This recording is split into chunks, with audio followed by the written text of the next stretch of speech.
السلام علیکم، آپ دیکھ رہے ہیں پاک ایکسکلوسیو ٹی وی۔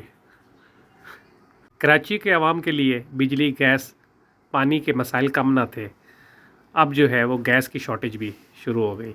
گزشتہ چند سالوں سے مسئلہ آہستہ آہستہ شروع ہوا جو اب بہت بڑھ گیا ہے، اور گیس نہ ہونے کی وجہ سے عوام جو ہے وہ LPG کے سلنڈر کے لیے لائنوں میں لگی ہوئی ہے۔ شہر کے مختلف علاقوں میں آپ دیکھ سکتے ہیں اس وقت کہ لوگ جو ہے سلنڈر کے لیے لائن لگاتے ہیں اور سلنڈر بھرا کر جو ہے استعمال کر رہے ہیں۔ دنیا بھر میں تو یہ سلنڈر استعمال ہوتے تھے، لیکن پاکستان میں CNG گیس یا جو عام گیس جو گھروں میں استعمال ہوتی ہے وہ استعمال ہو رہی تھی، لیکن اب جو ہے LPG کے لیے لائنیں لگ گئی ہیں۔ ہر طرف عوام پریشان ہے۔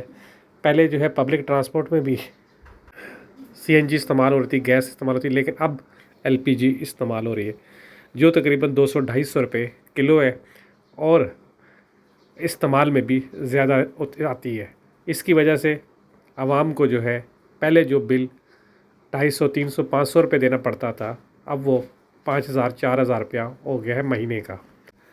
جب اس حوالے سے حکومت سے بات ہوتی ہے تو ہر بندہ یہ کہتا ہے کہ یہ مسائل پرانی گورنمنٹ نے کر دی ہے، اب تو ہم حل کرنے کی کوشش کر رہے ہیں، لیکن عوام جو ہے وہ اس بات پہ پریشان ہے۔ ابھی رمضان کا آخری عشرہ شروع ہو گیا ہے، لیکن گیس جو ہے وہ نہیں مل رہی۔ سحر اور افطار کے ٹائم پر بھی گیس نہیں ہوتی، جس کی وجہ سے عوام جو ہے وہ مجبور ہے LPG سلنڈر لینے کے لیے۔